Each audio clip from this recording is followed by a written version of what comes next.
Welcome back. I have my little mini straw now, and I'm going to try to work through a little bit of an aria with my little mini straw so you have an idea of what I'm doing with it. And maybe if I remember, and if this doesn't get too long, I'll do a little bit of a belt thing with it as well. But essentially, if you missed the introduction, what I'm trying to do is get a sense for when I have too much air pressure essentially down here, like the air pressure airflow balance just gets a little off with my voice. And usually by using this, I can tell like if the root of my tongue is starting to pull back to try to compensate for that airflow, air pressure balance being off. Because you need both. You need some aspect of both, and you want it to be kind of perfectly balanced, ideally. Now, since we're humans, probably the best you're ever going to get is for the scale to be a little wobbly like this. But you don't want this. Like, you don't want to be like, I'm down in my lower voice in my range, and now I'm like, way up there. And I feel like I have to make these huge shifts, and my voice is constantly seesawing up and down. You want to feel like it's fairly stable, fairly balanced, okay? So, I started out last time with a little bit of like a siren.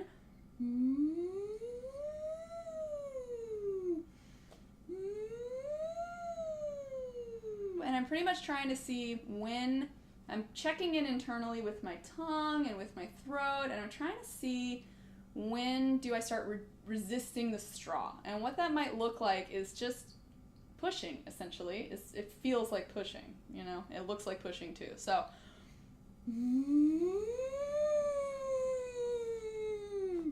I'm trying to blow so much air through this dang thing that I ran out. Okay, it felt squeezed off here. Didn't feel super great. So that's a sign that I'm kind of going against the straw, essentially. Okay, and I don't want to go against the straw. I want to work with it. So,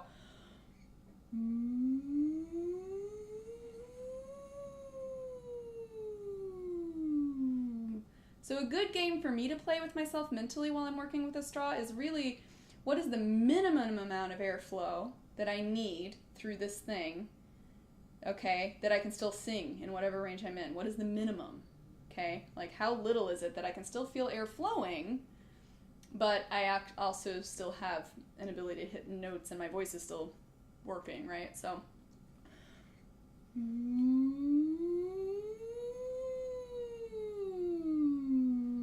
minimum.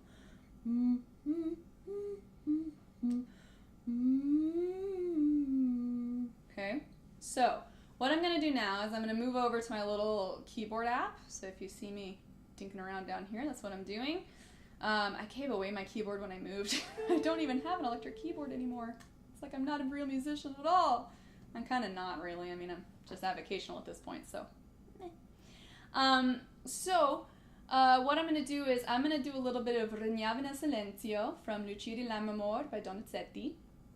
This is, a matter of fact, the exact aria that I totally sucked on at the Met competition in Denver, Colorado, the year that I found out I had paresis. This is the aria. This is the aria where halfway through I was like, I just want to run off the stage and hide and bury my head in the sand. Thank you very much for taking my money. Bye! Like, seriously. I felt so horribly embarrassed at myself.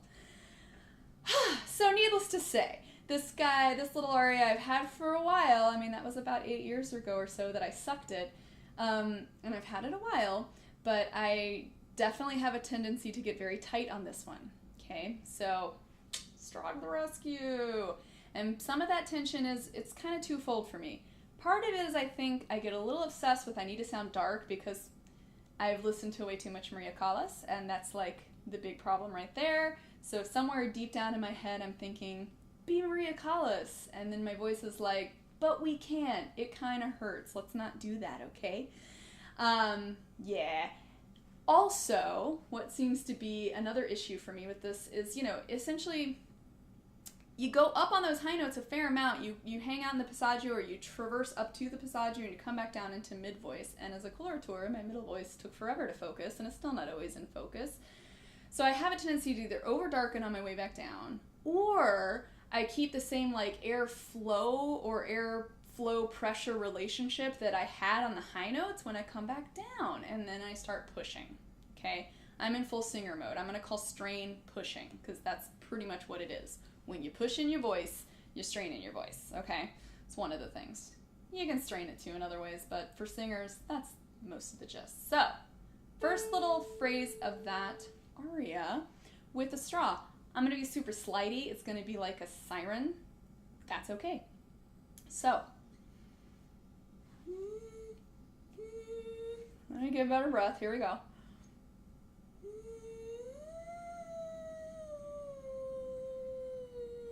I'm going to do it again. I felt the root of my tongue pull back a little on that higher one. It's really that first leap, that A to that F, tends to be where it goes. So,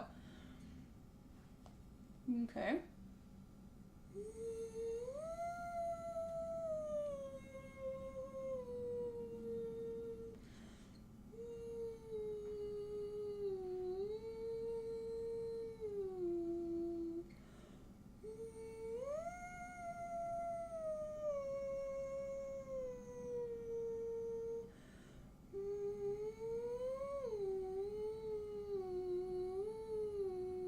Not pretty, right? Totally not pretty. It's slidey, it's like little pitchy action and all that, but all I'm literally trying to do is feel for when the root of my tongue starts to pull back, or if this starts to feel a little constricted, a little tight. If I feel like I have to work hard to create airflow through this, I'm doing something a little funky, okay? So I don't want to work too hard to create airflow. Now, once I've done that enough, I might take it away, or I might do, actually I saw this on one of Renee Fleming's master classes. She had someone put a pencil between their teeth and do an E, essentially to get that nice slender sound through there. Similar idea. It's trying to balance that air pressure, air flow. It's not about making a pretty sound. It's about laying off these little vocal folds of yours. It's like laying off the, the need to generate lots of sound down there. So you can actually just stick your straw in your teeth. I'm actually going to grab my larger one so it's easier. I feel like, could do like a dance here. Okay. If it were a flower, I'd be like Gomez Adams or something. Okay. But do the similar thing I'm going to do the similar thing on an E vowel, actually. And I know I'm going up to a high F on an E vowel. Ooh, it's not going to sound pretty. I don't want it to sound pretty. I want it to see, can I do it without straining in my throat, essentially. It's not about pretty at all. It's about ease. So, here we go. I did it, right?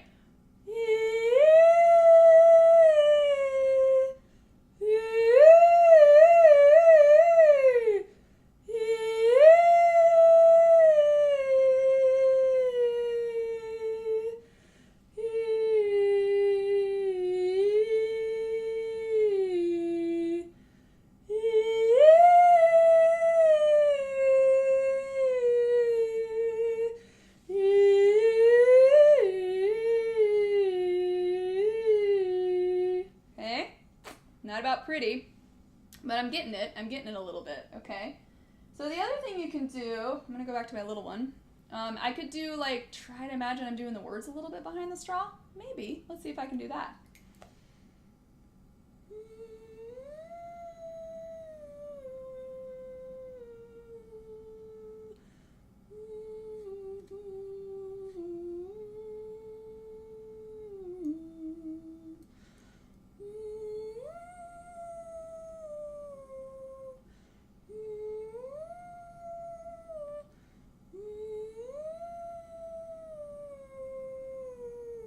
Okay, now once I get done with that, you can also do it on an ooh, so you can create the same opening of your lips without the straw, so you're going to let out a little more noise. This is a very, very closed ooh, like a very French kind of ooh, okay? Here we go, so, or you could do an ew if you want to be really French, I guess. You can do that too, but here we go, we're going to go.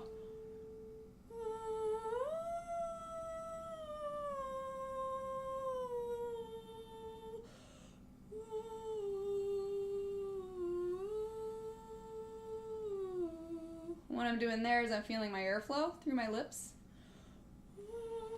Maybe I can get my fringe to go on my scarf. Double reason for a scarf for a singer, right?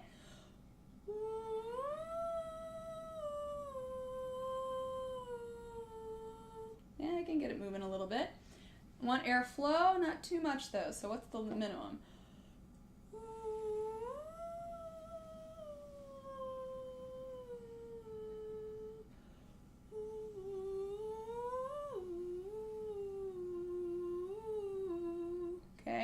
Do that, do that, do that.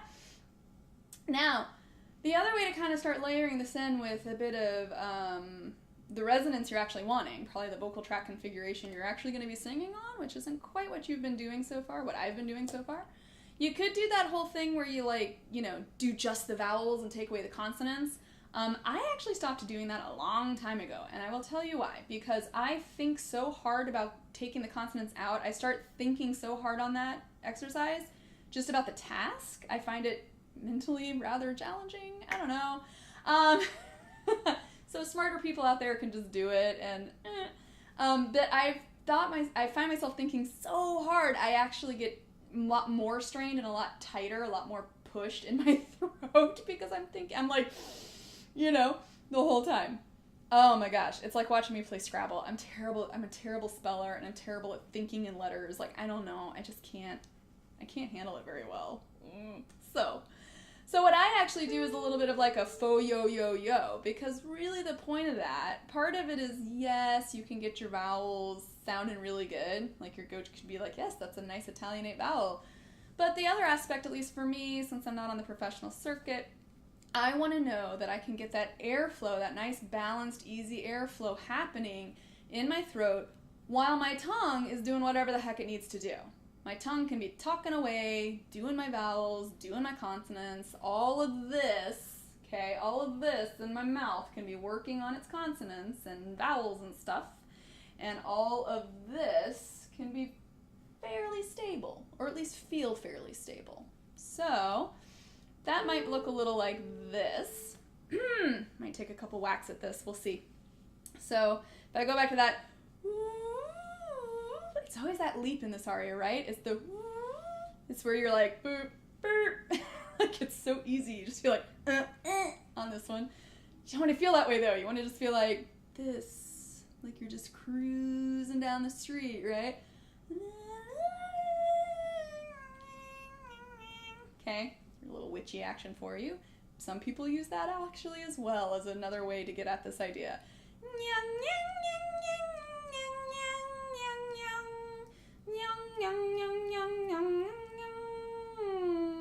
That NG thing, same idea as the straw, essentially. It all comes from kind of the same place, theoretically speaking. It's all about the same idea. So I want to see if I can get that feeling with my throat staying stable. Here we go. Gotta get good breath. Here we go.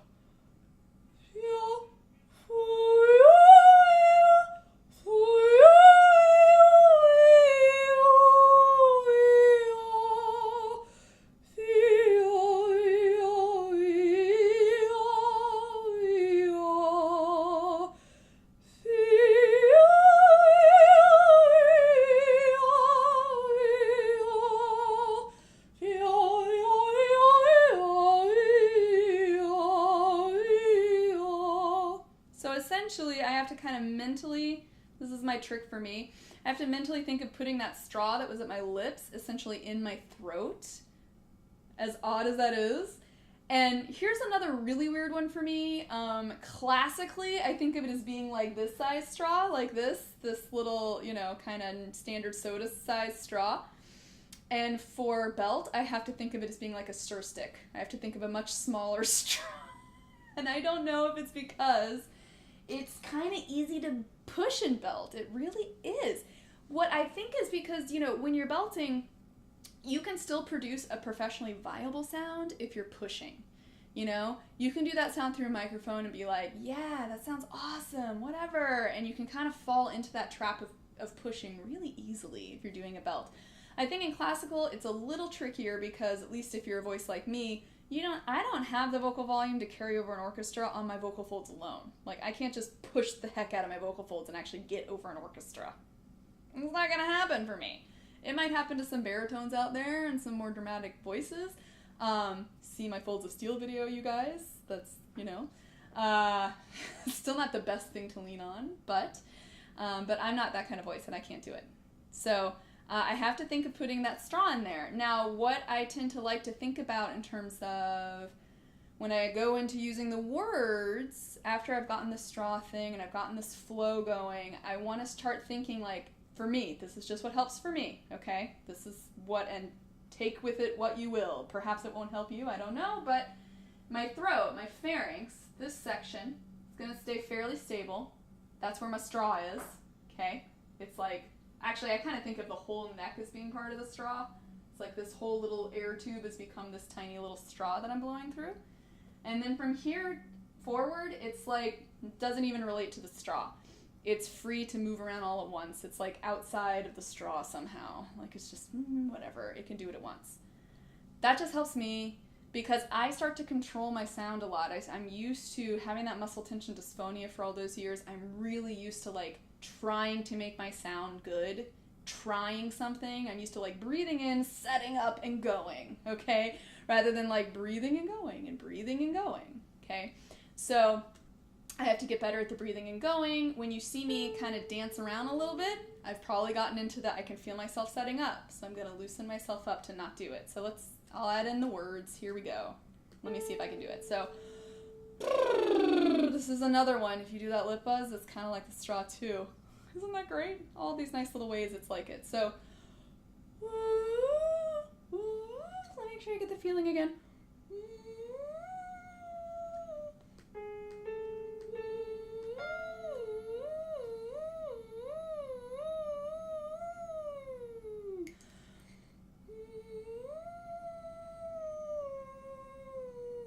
Okay, let me try it. All right.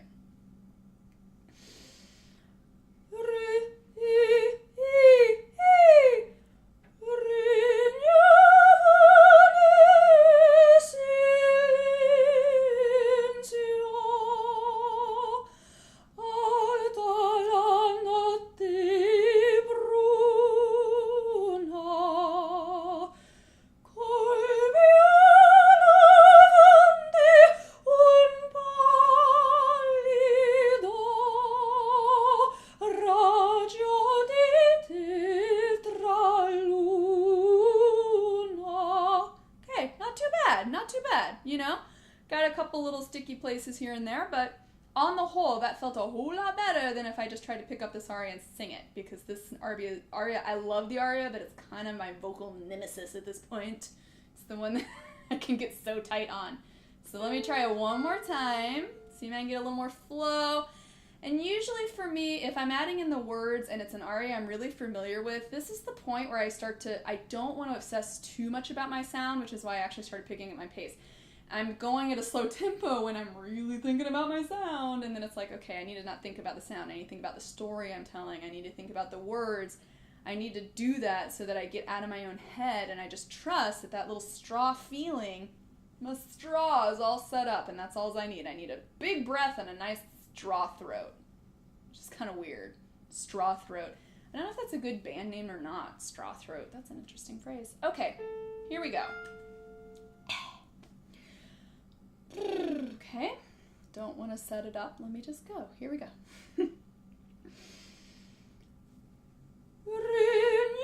Nope, didn't have the straw set up. Didn't have a straw. Let me inhale on a straw. Here we go.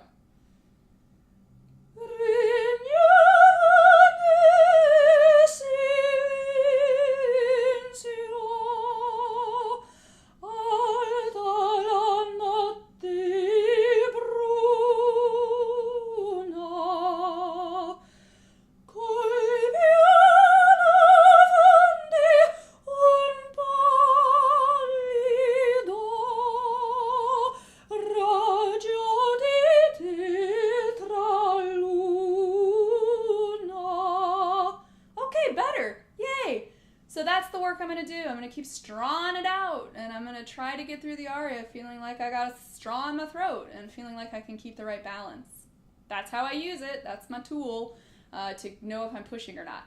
So if I'm doing belt, just a brief little, I know this is already a long video, but whatever. I could probably separate it out and do a belt for you, but I'm just doing a tiny little bit. So if I was doing just like exercises or something, like hey, hey, hey, hey, hey, hey, hey, hey, hey, stuff, whatever. I'm making stuff up at this point. So for me, the belt is, it's literally, I feel like my throat's in a slightly, like my larynx is in a slightly different configuration in terms of my pharynx, like how it relates to my throat. Something is shifted a little bit. And so for me, I have to feel like my soda-sized straw has become a very tiny little stir stick, so that when I go higher, I don't feel like I have to do something special to get to a high note, you know? So I think stir stick for belt. For belt, I think a stir stick in my throat. Hey, hey, hey. Even on the lower notes, it's almost like you're talking to your friend right next to you. It's like indoor library voice when you're lowering your voice, and then you gotta go up for that high note, but you gotta think of a tiny little opening in your throat. That's how I do that. And I don't know, copyright on that song, I guess. Now you know why I'm not a songwriter, because I would be like, I would just blow everybody out of the water. Okay, so that's that. Hope this is useful to you. It's a long video. Maybe I'll think of splitting it up in the future, perhaps. If you want to see a little bit more of how I'm working on things, or how I tend to obsessively practice in my weird, like, crazy kind of way, because that's how I do it. I actually talk to myself a lot when I practice, and I get a little crazy and wild because I do anything I can do to keep my body flexible and keep my mind flexible and keep myself free of, like, feeling like I have to do something right. I do whatever I have to do. If it's making up a crazy song while I'm looking through my score, trying to find my page, like, I do stuff like that all the time in a practice room or at home, wherever I'm practicing, because I just don't want to get stuck into, like, singing as a chore or singing as a job to the point where it makes me really tense. So I inject a little fun into my practice. Works for me. Okay. Also, I have absolutely no shame because I'm fine with putting this out here for the world to see. Haha. Okay. But yeah, if you want to see me practice at all anymore, let me know. If you want me to expound more on the straw thing, let me know. I'm planning on doing a video probably on a little bit more into detail on the theory of that and how it relates to vocal fold vibration versus the vocal tract, things like that, source filter theory, all that loveliness. But I'm trying to work out what my visuals are going to be. I feel like I kind of need a little bit of a visual to help with that concept, and I have an idea for it, but I just realized I do not have the right materials at home, so guess a trip to Michael's or something like that is an order, Target, I don't know, wherever I go. Alright, hopefully it's useful. Have a lovely week, and I will see you guys next time. Bye!